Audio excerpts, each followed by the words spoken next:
อยู่ทางภูเนาะมันนี่เนาะก้นมันพี่น้องไว้มันเก็บชักกระชอบไว้หมดแล้วนั่นนี่มันจะชวนมันพี่น้องแนมไปทางไหนก็ได้คอยชุดเชกตาเนาะ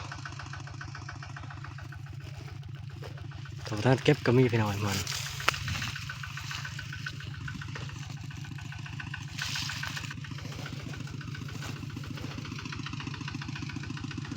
นี่ครับปลูกอย่างชับน้ำพี่น้องมันต้นแน่เนาะต่อ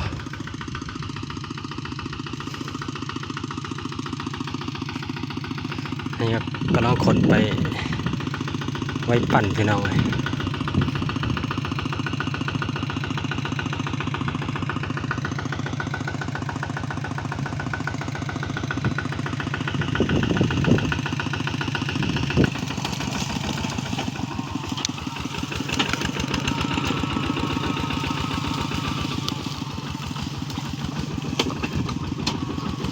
มันกับหัวมันใหญ่ไปเลยเนาะ